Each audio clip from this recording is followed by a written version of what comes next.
안녕하세요. 합박금 출판사의 최미희입니다. 학교폭력 일지 95회. 그러니까 학교폭력 일지에서 고발하고 있는 범죄자들의 그는 누구인가? 학교폭력 일지의 가해자들은 누구인가? 그들의 범주, 그들의 성격, 그 다음에 그러면 범죄 이유가 나와요. 그거 오늘 말씀을 드리려고요. 여기 창밖에 여기 햇살이 비치면 이뻤었어요. 제대로 나오고 있나? 근데 이제 훤하게 다 나뭇가지하고 엉겅퀴하고 쳐버렸어. 그래서 그냥 앞집이 훤하게 보여요. 그리고 이제 요 마당편에 갖다 놓은 자전거들까지도 다 보이네. 예, 여행은 잘 다녀왔어요. 거기도 이제 매수할 수 있죠. 예, 거기도 이제 매수돼 갖고 몽골인들이. 그래서 추격전을 하면서 여행을 했지만 하여간 잘 갔다 왔어요. 우리 아버지 영정사진. 아버지도 같이 갔지. 아버지하고 우리 딸하고 나하고 셋이 갔다 왔어요. 이건 이쁜 거. 거기서 산 거예요. 양 인형. 우리 딸이 아주 그냥 꼭 끌어안고 다녔어요. 여기다 세워놓을까? 안 보인다. 이 학교폭력의 가해자들의 이제 이런 누구를 말하냐고 하면은 이제 몽골 여행 가면 몽골인들도 매수해서 하니까 한국인이어야 돼. 한국인이고 그 다음에 자신들을 기독교도라고 주장해요. 나는 기독교도라고 주장하는 사람들 중에서 일제 강점기 때 강화군에서 일본 제국주의에 부역을 해서 잘 나갔던 사람들의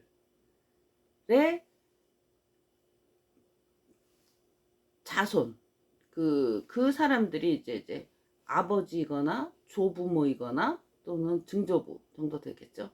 그 사람들을 독립운동가로 바꿔치기 한 사람들, 이자들이에요.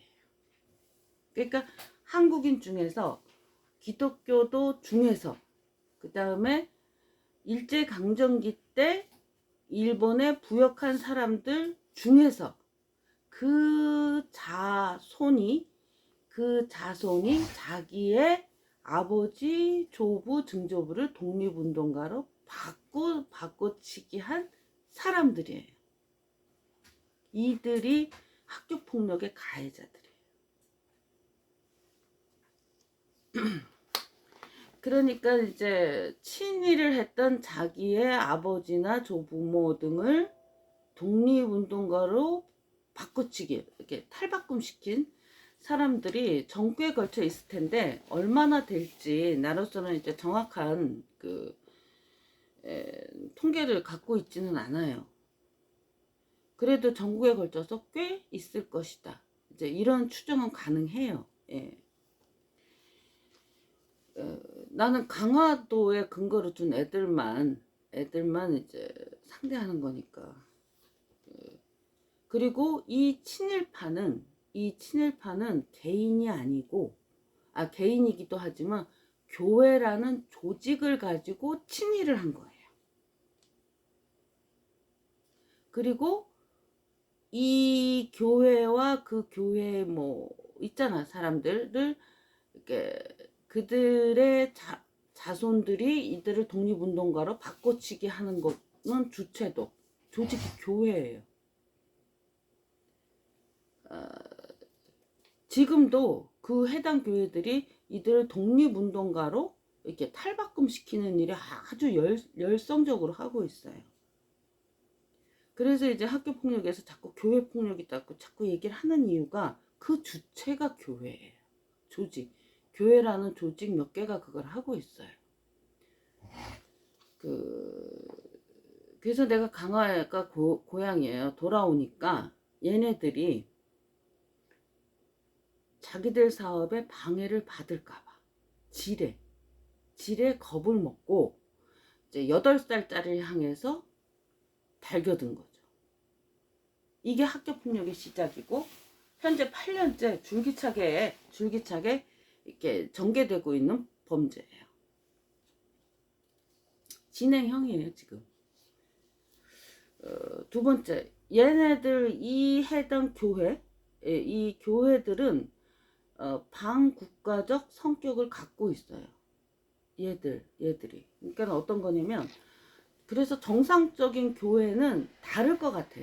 정상적인 교회들은 다를 것 같은데, 어느 비율로, 뭐, 어느 정도 다른지는 이제 뭐, 내가 교회에 대한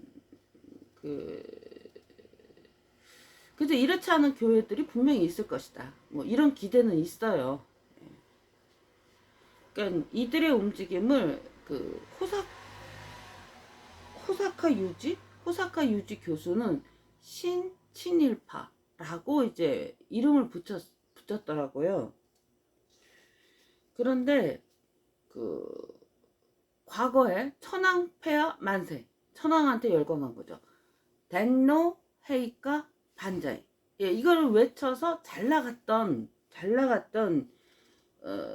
교회들이지만, 천황폐하에 대한 충성심이 가득했던 교회들이지만, 지금의 목표는 그들의 주장에 따르면 기독교의 나라, 그리스도의 나라, 이런 이를 건설한다, 이렇게 나오거든요. 그러니까는 똑같은 말이지, 기독교나 그리스도. 아무튼 그리고 기독교적 교리를 활용하여 자신들의 이념을 만들고 있기 때문에 신친일파, 과거는 그러했지만, 천황폐하 만세, 천황한테 열광했지만 한 교회들이지만, 지금은 천황을 얘기 안 하거든요. 예수 중에서도 오직 예수, 뭐 요런 얘기 하고 있더라고요. 물론 예수님은 이들을 지지하지 않죠. 그거는 분명하게 알 수 있어요. 그래서 이제 다른 기독교인들도 이 점을 분명하게 구분하고 이제 알기를 이제 바라는 거예요. 예. 이들이 반국가적 성격을 띠는 것은 헌법을 깔아뭉개고 있어서 그래요. 헌법 제20조 제1항 모든 국민은 종교의 자유를 가진다. 제2항 국교는 인정되지 아니하며 종교와 정치는 분리된다. 그래서 이제 신친일파라고 불러도 되지만, 이 헌법 제20조에 대항하는 성격이 강해요, 이 교회들이. 그래서 약간 초점을 좀 비켜나가는 것 같다.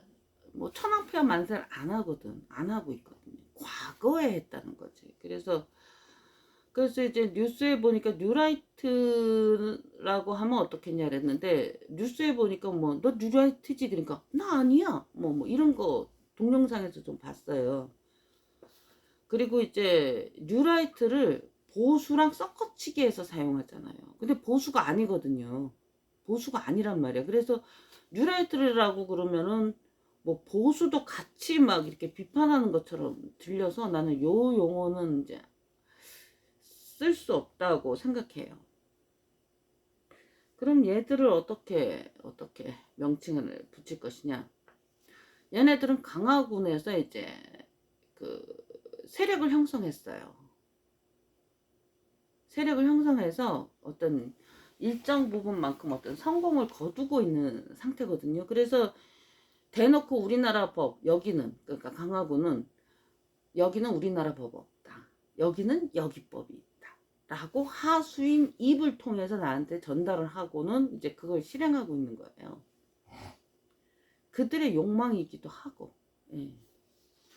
그래서 강화군에서 일제 강점기 때, 일본 강점기 때 천황폐하 만세를 외치면서 잘 나갔던 교회 중에서 그 자와 손이 교회를 중심으로 친일 행위를 독립운동가로 바꿔치기 하고, 이제 말로 표방하는 거는 그리스도의 나라를 건설한다. 예. 그래서 과거의 영광을, 번영을 이제 되찾고 싶다고 욕망하는 자들이에요. 그러니까는 내가 확인한 건 아닌데 들은 말에 따르면 강화군에서는 일제강점기 때 교회 기독교도가 50%를 넘었다. 막 이런 얘기들이 돌아요. 그러니까 과거의 영광을 희망하는 거예요. 그러니까 천황폐하 만세를 외쳐서 아주 기독교도가 아주 번성했었다. 그런 지역이다. 그때 영광을 이제 되찾고 싶어하는 그거는 분명하게 있어요. 근데 이건 예수님이 바라는 게 아니죠. 천황폐하 만세 대신 오직 예수로 바뀐 것뿐이라고. 그러니까 기독교인들은 이런 교회들에 대한 이제 인식을 좀 정확하게 할 필요가 있어요. 그 다음에 세 번째, 얘들은 몇 명 안 돼요. 그래서 잘 나갔던 교회가 그 몇 개나 돼. 근데 이제 교회가 이 학교폭력 가해의 주체이다 보니까 부안해동하는 우리 교회 같은 교회 형제교회 이런 기독교인들이 있다 보니까 이제 숫자가 좀 돼요. 숫자가 좀 되고 이제 교회는 조직이잖아요. 그러니까 정치 후원군과 표로 이게 일종의 정치인들을 고용하는 식으로 이제 학교폭력 범죄가 지금 8년째 지속되고 있는 거거든요. 정치인들을. 예. 아니 뭐 1억 후원금이 되게 쉬워요. 교회는 한 개인이 500만 원까지 되죠. 20명 이름으로 주면 딱 1억 주는 거예요. 한 방에. 그러니까는 정치인들을 일종의 고용 관계로 끌어들이고, 그러니까는 그들이 이제 정치 조직을 가지고 범죄를 하다 보니까 이제 좀 숫자는 좀 돼요. 뭐 근데 교사하는 자들 그래봐야 하수인이고 정치인이라도 하수인에 불과한 거고, 이 범죄를 지시하고 그러니까 범죄를 교사하는 애들은 몇 명 되지 않아요.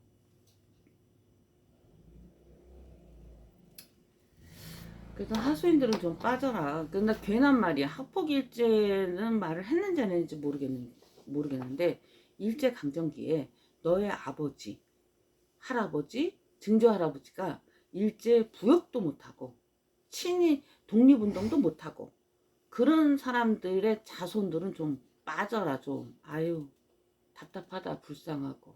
우린 걔네들 그 자손들을 한테 돈 주니라고 세금만 뜯기면 되는 거야. 이 멍청아.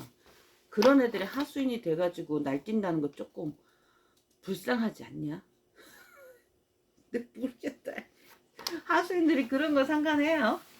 하수인들이. 얘네들이 이렇게 8년째 어린이를 공격하는데 계속 실패하고 있죠. 예, 그런데 지금 아주 열렬하게 해요. 학교 아주 열렬해요. 근데 얘네들이 이렇게 지기만 하는 데는 이유가 있어요. 그 이유 중에 하나가 갈 때가 된 거야. 갈 때가 된 거야. 이제는 끝낼 때가 된 거예요. 한 처음 시작을 한 게 이 교회 차원에서 시작된 게 40년 전, 40년 정도 되는 것 같아. 90년대. 얘들의 패배는 예정되어 있는 거예요. 그들은 그냥 패배하게 돼 있어요. 그리고 나는 복수 해야죠. 그리고 나는 이 범죄를 현재도 진행이기 때문에 멈추어야만 하고, 걔네는 멈출 수가 없어요. 그러니까 하수인들이 답답한 게 뭐냐면 이 속을 해서 6글자 말하고 빠져나와야 된다는 거야. 이게 왜 진행형이니까. 너는 하찮은 하수인이니까 아주 약소한 거 하나만 했어. 뭐 이게 뭐 굳이 뭐가 될까? 라고 하지만 너의 주인, 그러니까 너의 동료들은 아주 열렬하게 하고 있어. 너 8년째 진행되는 범죄 그 와중에 있는 한 부품 같은 존재야. 안 끝나. 너의 주인의 성격, 너에게 명령을 한 주인의 성격, 그 다음에 네가 참여한 범죄의 성격, 이것 때문에 난 너희들 전부를 단죄할 수 있다라고 말하는 거야. 내가 허풍 떨어. 나는 헛말도 없는 사람이야. 그게 6글자 말하고 빠져나오는 거. 이게 정답이야. 묻혔으면 좋겠다. 묻히질 못해. 이거는 덮어지질 않아. 그래서 인생 길어요. 함부로 아무 곳에나 발을 디뎌놓으면 안 돼. 지금 당장 사는 게 팍팍하거나 뭐 고단할 수 있어도 그렇게 인생 함부로 아무 곳에나 발을 디디면 안 된다고. 자기 인생을 좀 아껴라. 이제 내가 이런 말을 하는 이유예요. 그리고 이제 양심 없이 살면은 좀 삶이 위태로워지죠. 아, 우리 아버지. 예, 고맙습니다.